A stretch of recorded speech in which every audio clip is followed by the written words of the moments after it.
السلام علیکم۔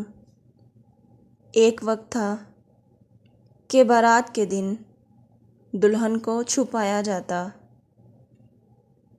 سسرال کے گھر پہنچ کر ہی دلہن کا گھونگھٹ اٹھایا جاتا۔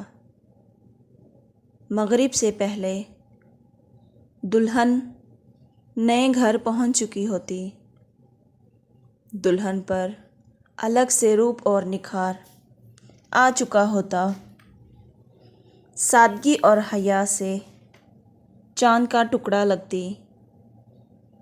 پھر بیوٹی پارلر کو فروغ حاصل ہوا، اسے نمائشی پیس کی حیثیت دینا بیوٹی پارلر کا اعزاز تھا۔ یہیں سے حیا کا جنازہ نکلنا شروع ہوا۔ وہ پہلی دلہن جو بیوٹی پارلر سے تیار ہو کر بیٹھی، شرم سے ہچکچا رہی تھی۔ گزرے لمحات کو تازہ کرنے کے لیے مووی کا آغاز ہوا۔ آج کل کے لوگ شادی کو کچھ اور ہی رنگ دے رہے ہیں۔ وہ لڑکیاں جن کو کسی نامحرم کی نظر نے نہ چھوڑا ہو، شادی کے روز مووی کی صورت ذہنی ٹارچر کا شکار بننے لگیں۔ نگاہیں اٹھانا، ملانا، پوز بنانا، ایک نامحرم کیمرہ مین کی نامناسب حرکات کو بغیر پس و پیش قبول کر لیا گیا۔ اگلے مرحلے کافی ترقی ہوئی۔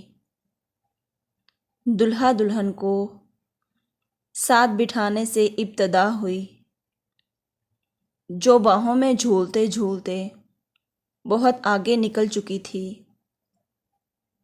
یادگار مناظر سے اب دلہن کی بجائے کیمرہ مین شرماتا ہے۔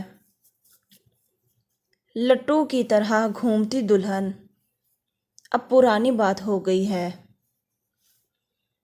اب تو سٹیج ان کے ڈانس سے سجنے لگا ہے، اور کیمرہ تو ہر ہاتھ میں ہے۔ آگے کیا ہونا ہے، کیا ہوگا، کوئی نہیں جانتا ہے۔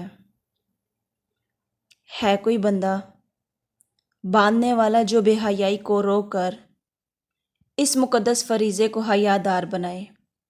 کوئی نہیں۔ امید ہے ناظرین آپ کو میری ویڈیو اچھی لگی ہوگی، تو پلیز میرے چینل کو سبسکرائب کرنا نہ بھولیے۔